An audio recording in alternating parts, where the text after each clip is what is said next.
You're listening to the Morphology Podcast.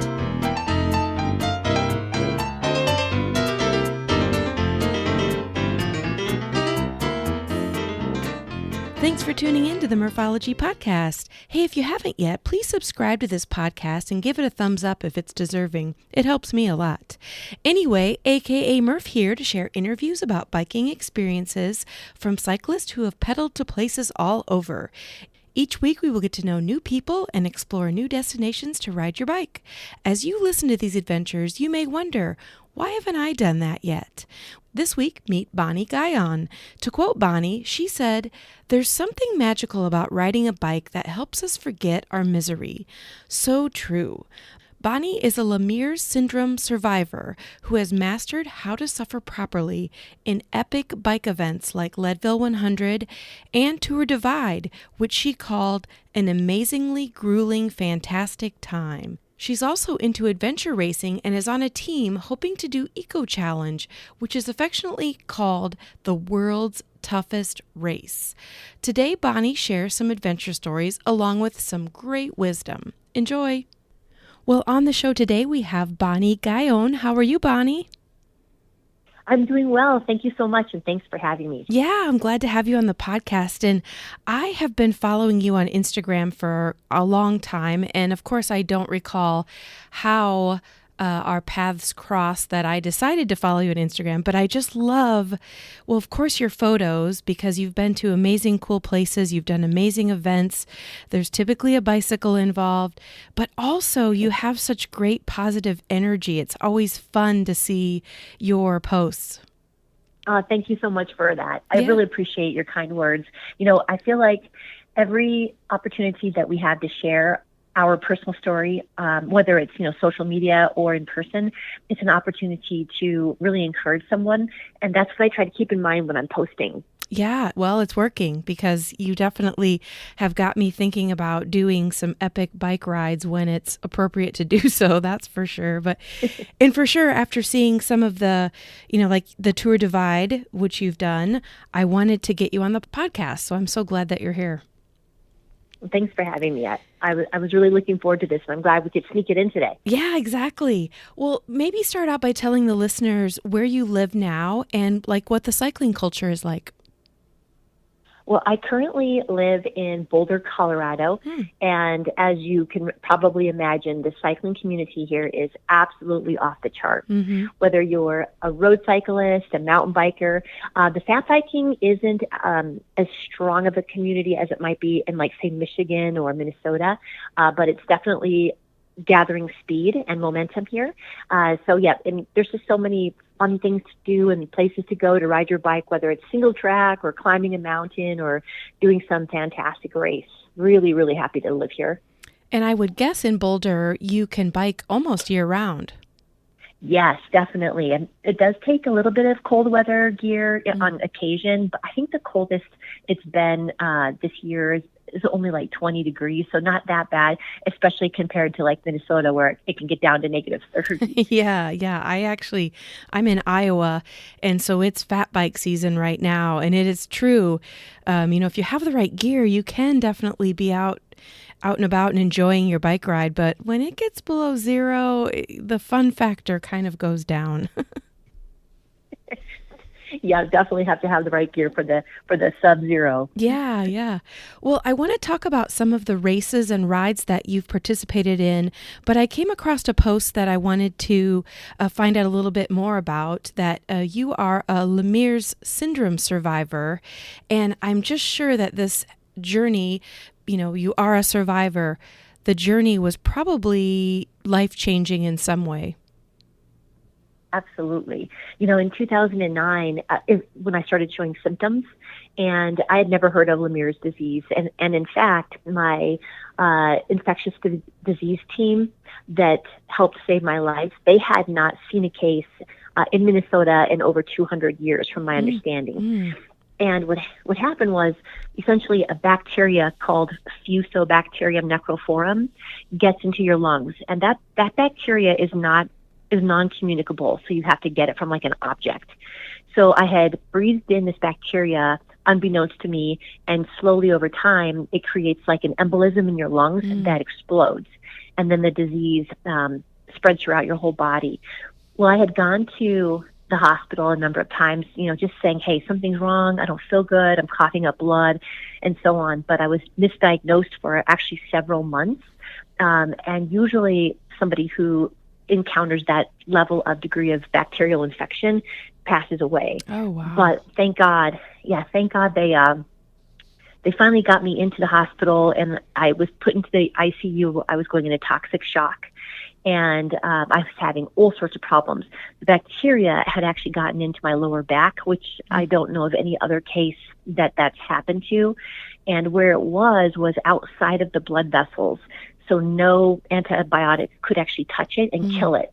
And as a result, it just started eating through my body. So it actually ate through 18 different sections of my intestines, which had to be cut out and removed. It ate through all of my I had to have a full hysterectomy because it was going through my uterus and my ovaries. So that all had to be removed, and I had an appendectomy. The damage in my lungs is permanent, and there's a ton of scar tissue. But thank God I survived, right? Yes. Wow. That is quite a story. And I'm assuming it has changed your lifestyle and your ability to do things that you could do before, maybe? Oh, absolutely. Yeah. So leading up to being diagnosed with Lemierre's disease, which is actually, Lemierre's disease is just one of 5 different diseases that I was diagnosed with when I was in the ICU. When my infectious disease doctor asked me, would you like me to tell you what they are, and kind of, because I was still in the hospital, I said to him, actually, don't tell me. Because if you tell me what the limitations are, those are the thoughts that are going to be in the back of my mind. And if I don't know what my limitations are, I'm just going to keep giving it my all and expecting the best. And that's more of the type of person that I am.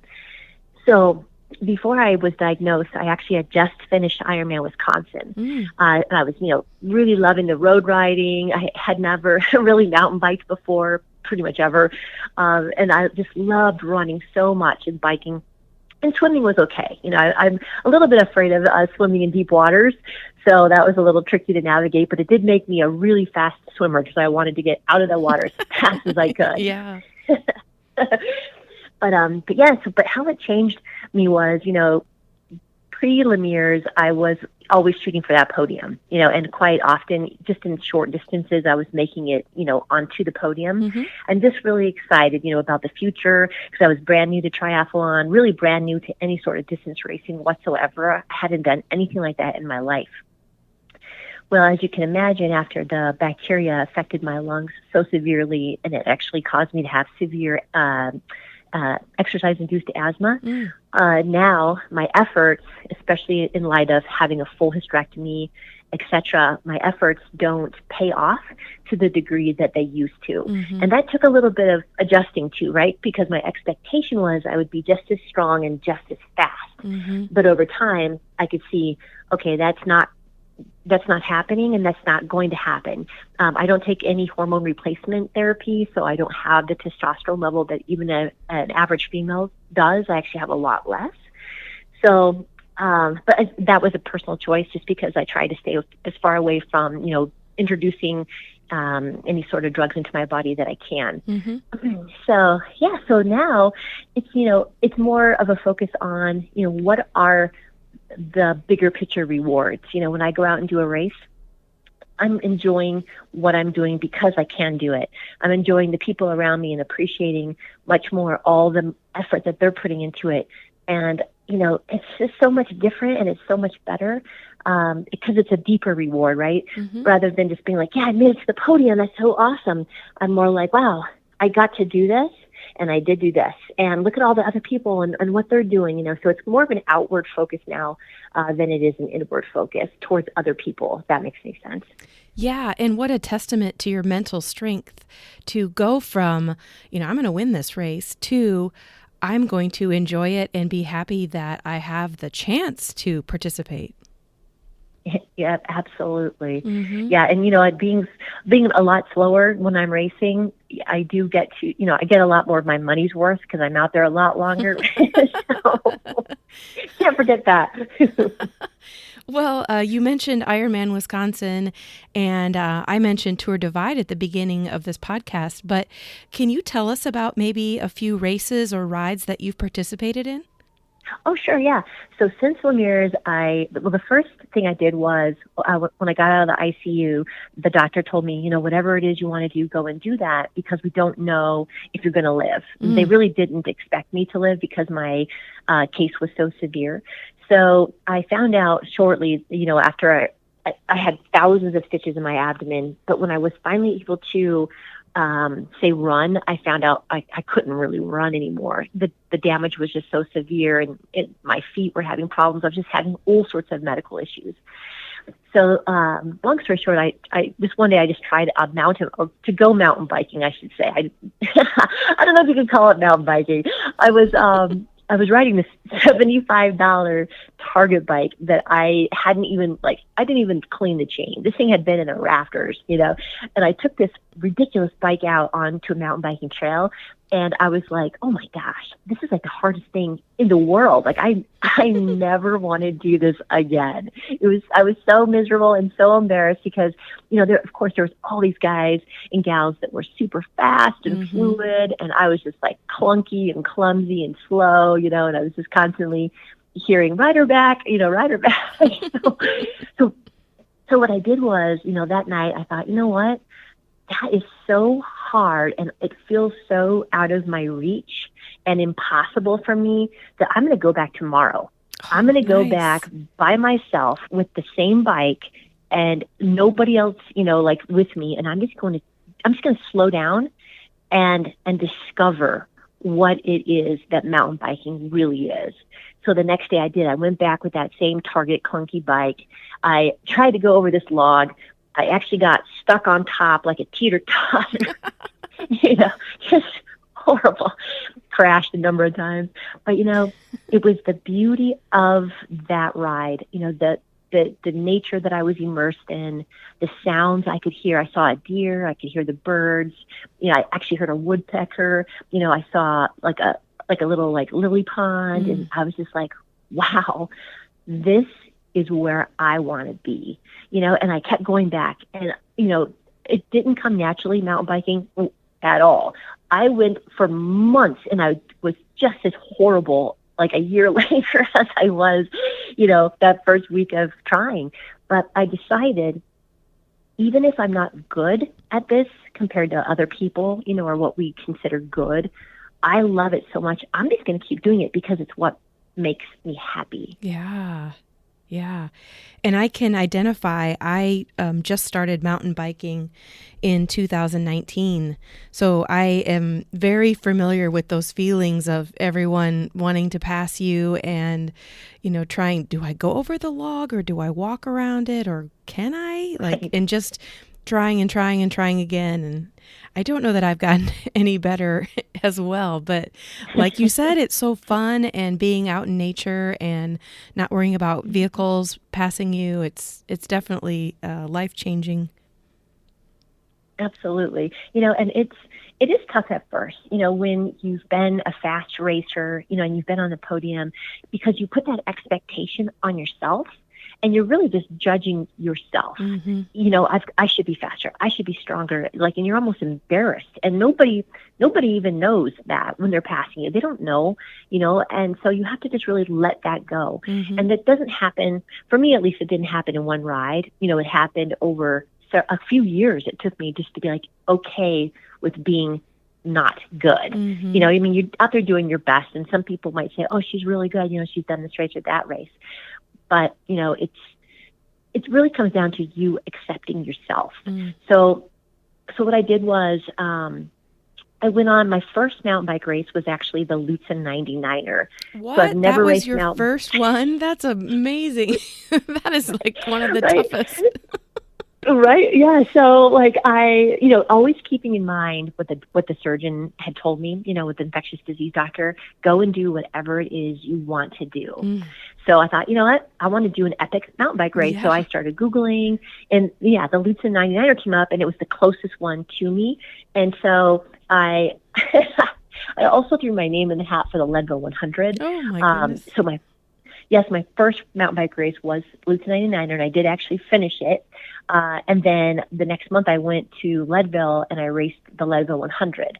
I didn't actually finish that race that time because I missed the cutoff at Twin Lakes outbound. But when I was riding back to town, I knew right then, there was no doubt in my mind that I was going to come back and that I was going to finish that race.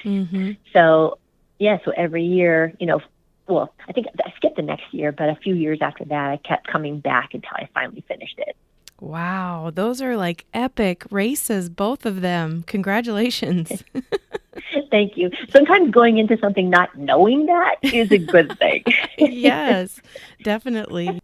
A quick interruption to tell you this week's sponsor is Thirsty Pigs, a full-service mobile event company offering beer, wine, spirits, plus catering for any indoor or outdoor event. Check out more at thirstypigs.com. Now back to the show. I know I've seen on social media some references to the world's toughest race. Do you want to tell us what that is and what it means to you? Are you talking about Eco Challenge? Yeah. Okay, so I haven't done that race yet because they haven't solidified the race for Patagonia yet. But I'll just tell you really quick. Eco Challenge Fiji was on Amazon Prime just a couple of months ago, and it's considered the toughest adventure race in the world. Yes. And basically, what it is like 300 and some odd, like say 360 miles of, whether it's kayaking, it's definitely orienteering, bushwhacking, running, mountain biking, rappelling, it's all types of discipline.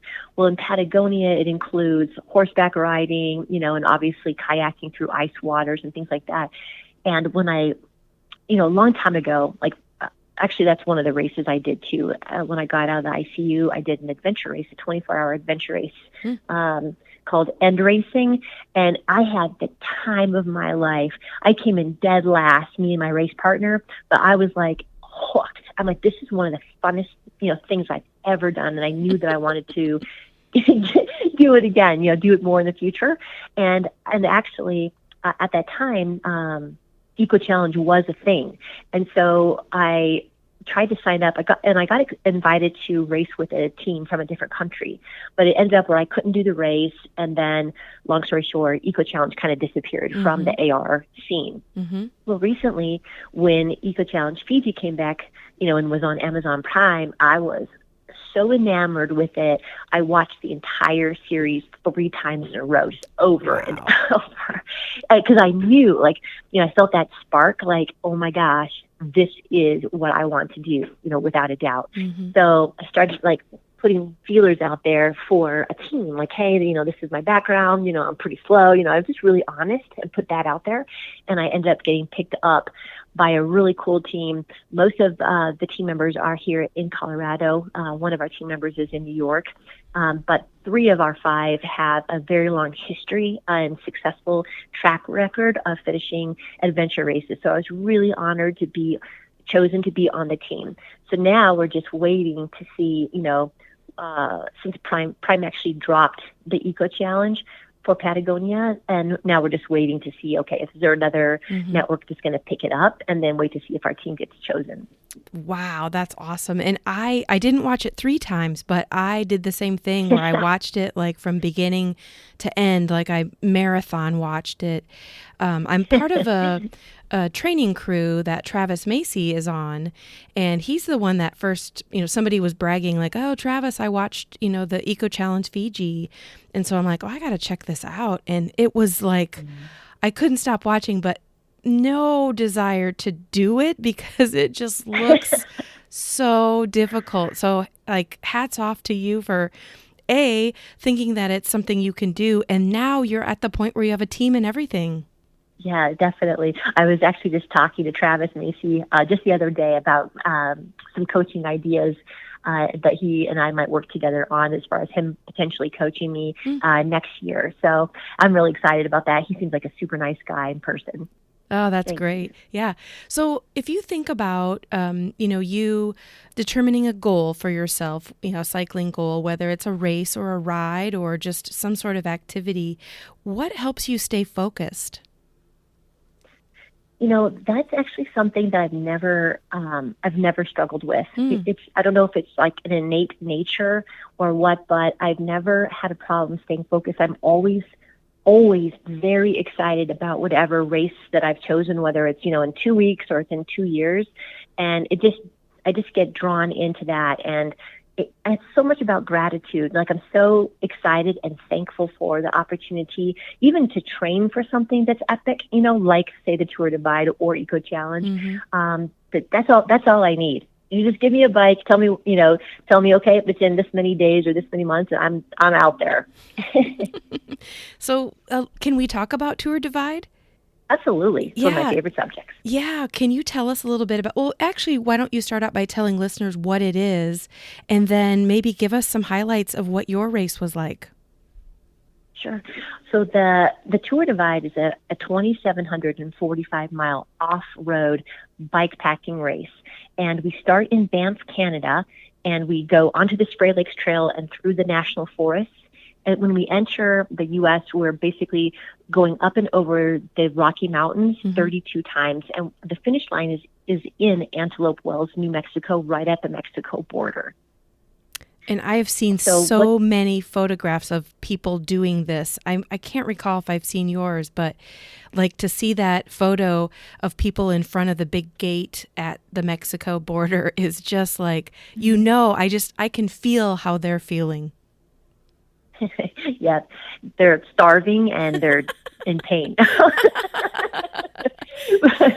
Yeah, so, just in case anyone doesn't, really understand or know or familiar with backpacking, basically what that means is that we are going to carry all of our own gear. So I have my sleeping bag, I have my tent, I have the tools that I might need to fix my bike, whether that's, I get a flat or I have a broken derailleur or, et cetera, right?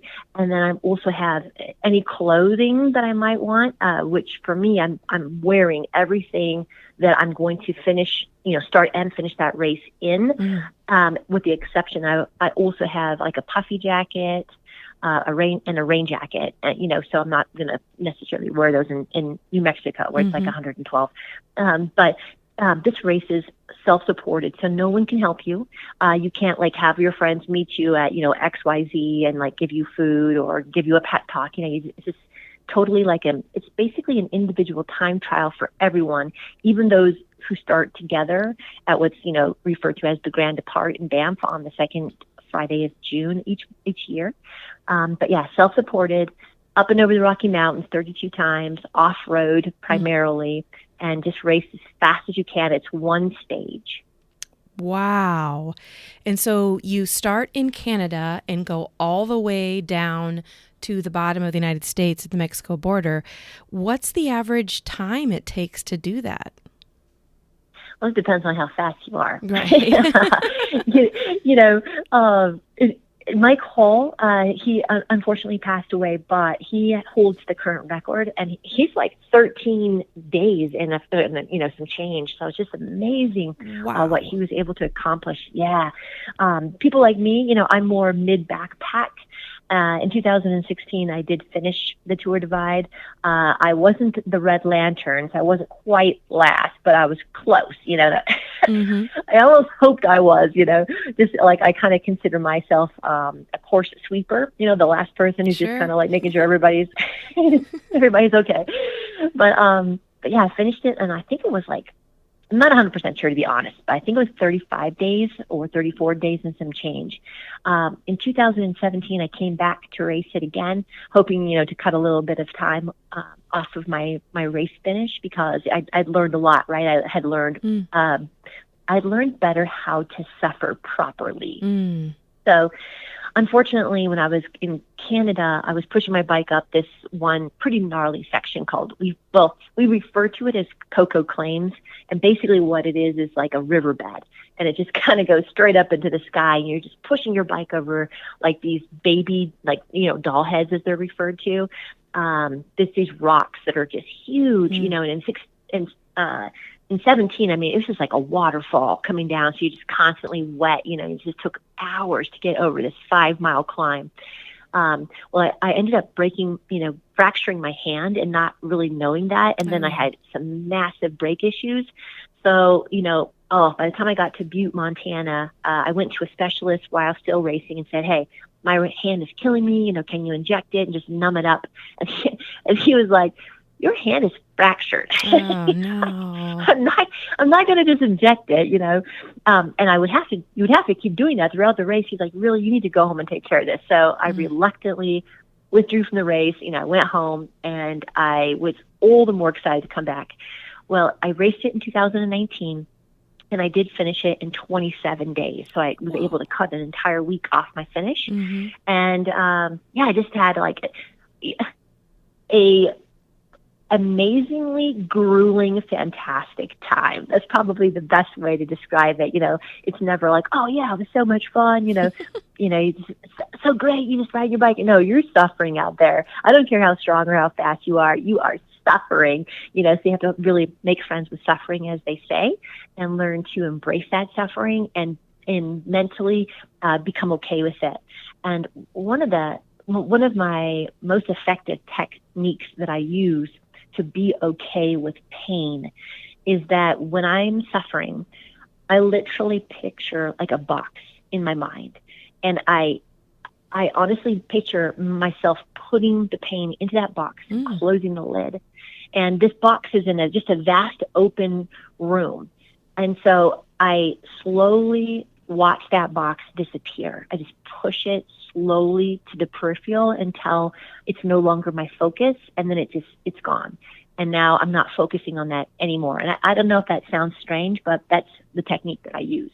No, it sounds amazing, and I need to try it as soon as I am in a position to be suffering on my bike. Right on. Wow. And like 27 days, it's hard for me to understand, when I think of a race, I would think of 8 hours or 4 hours, or, if you think about even a sprint triathlon's like an hour and a half. So to be in that race mode for 27 days, and you just mentioned the whole kind of handling the suffering part of it, but what's a typical day like? Are you waking up on the side of the road in your like sleeping bag and you're just like, okay, today I'm going to ride my bike as hard as I can and do it again and again and again? Something like that, actually.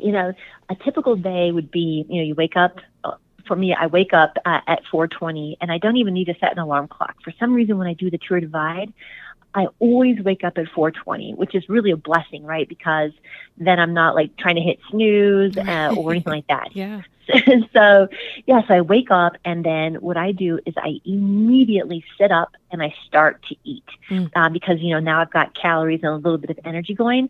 And when I'm about halfway through, and this is all in the dark, I might have like a headlamp on, or whatever. But what I do is I pull the plug on my pad and let my pad deflate because I hate sitting on a hard ground, and especially a cold, hard ground. That's the worst. It's the best way to get me out of the tent. So I kind of I purposely do that, and then I get up and I get out of my tent, take a look around, make sure, my bike and my stuff's still there. Like some bear hasn't eaten all my food and just rode my bike away. And then I start packing as fast as I can. Aside from eating, it usually takes me about 15 minutes to pack up, and I'm on the bike as quickly as I can. Wow. And one of the good things about doing that is you don't have time to think about how miserable you are. Because in 2019 when I finished, I'd actually only stayed in a motel 4 times in that 27 days. And I only washed my clothes 3 times.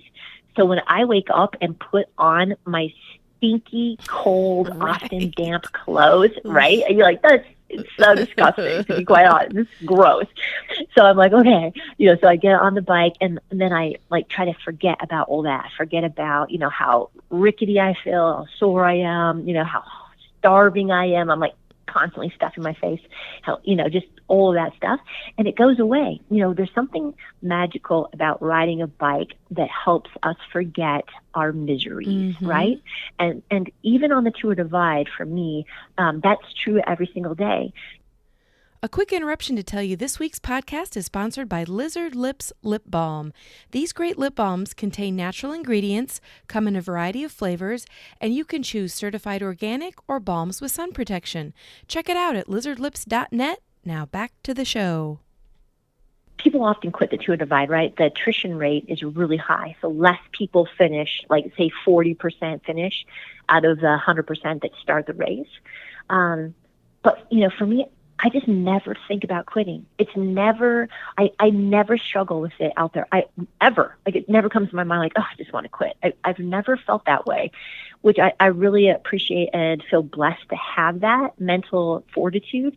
So I just keep going. No matter how awful you feel that morning or how exhausted you feel because, you just went to bed at 3:00 in the morning and now it's 4:20 and you're getting up again, I'm amazed at your, the strength that you have mentally is just amazing. Yes, thank you. There's somebody out there thinking about doing one of these epic events that you have done or thinking about doing. Any advice you'd give them? Yeah, and that's such a good question. It's in a way, it's a really hard question to answer because everyone is so different, right? They have different motivations, different causations, different types of mental attitudes. And, a lot of racing, like the Tour Divide, so much of it's mental. So, a lot of people don't know if they have the mental capacity to suffer to that degree. So, of course, the best thing to do is to, just do a trial run, whether it's, probably shouldn't take advice from me because I didn't even know about the race until 6 or 7 months before it. And I'd never bike packed, never heard of bike packing, and I think I did 2 or 1 overnighter. And one of them was in my backyard. I just slept in a tent in my backyard. It's horrible preparation. And I just did the race, but that's kind of like the type of personality I have. When I see something, I'm like, yep, I'm going to do that, so I go after it. But my advice, contrary to my own, actions would be try to get some practice in, maybe try a shorter race, how there's the Lutz and 99er, but then there's like the 39er, just kind of build up to it. And, whatever you do, don't compare yourself not only to anyone else, but also don't compare yourself to yourself, because that's where you find that you're limiting yourself, right? So, I've only done a 10K. There's no way I could run a marathon. I've only, raced my bike 50 miles. There's no way I could do the Tour Divide. Don't compare yourself to your past, because your future can look completely different. So give yourself that opportunity to write a new story. So true. Gosh, that is really, really good advice. Do you have any adventures on your horizon? Well, definitely Eco Challenge. Yeah. Fingers crossed for that. If for some terrible reason, the Eco Challenge didn't take place, I do hope to do a different race with my team. Like I said, I love adventure racing. It's just it's just so much fun. Just the diversity of it. Of course, I'm hoping to do the Tour Divide again. I'd like to have a third finish, even if I don't finish faster or whatever. Just finishing is always just a privilege out there. So, and then eventually, if I can, I would actually like to start running again. I just love running. Just that freedom of the feeling you get of freedom when you're moving your whole body. I love it so much. So there's lots of things, living in Colorado. I mean, there's no shortage, right? I mean, there's trails everywhere for biking and hiking. I love hiking 14ers. That's so beautiful. So yeah, lots of good things in the future. And the view that you get every day in Boulder. It's just mind blowing when I see photos. I know, right? I'll say I'll go to Denver and I'll be driving home to Boulder and I'm like, oh my gosh. To this day, I'm like, oh, look at that. I live here. Oh, that's great. Last thing, is there anybody that you want to give a shout out to or any groups or organizations? Yes. So I actually am on the NV racing team and I just want to say, man, their rims are bulletproof. The rims that I have. the rims that I have that I finished the 2019 Tour Divide on, I also, the same rims that I raced in 17, I've been riding those rims for years and they are still flawless. So I just really appreciate Envy, and I'm so honored to be a part of their team. Well, Bonnie, thank you so much for being on the podcast and telling us about some of your adventures. It's like really, really inspirational. Oh, thanks so much for having me. I really appreciate the opportunity to meet you and to share. Thank you so much. You bet. That's it for this week. Thanks, Bonnie, for coming on the show to share your survivor story as well as some of your bike adventures. I know I look forward to seeing what races you do next, and I know I'll be cheering you on. Go to loves_2_mountain bike. That's LOVES_TO_MTNBIKE to follow Bonnie on Instagram and see the photos of where she's gone on her bike. Now, if you have a topic or the name of a cyclist you find interesting, email me at murphologypodcast@gmail.com. Please visit my Instagram page for daily entertainment and check out the Murphology YouTube page to find videos of some of the places I go. I'll leave you with this quote from the Unwritten Book of Murphology. This quote comes from today's guest, Bonnie Gagnon. Don't compare yourself to yourself. Give yourself the opportunity to write a new story. Think about it.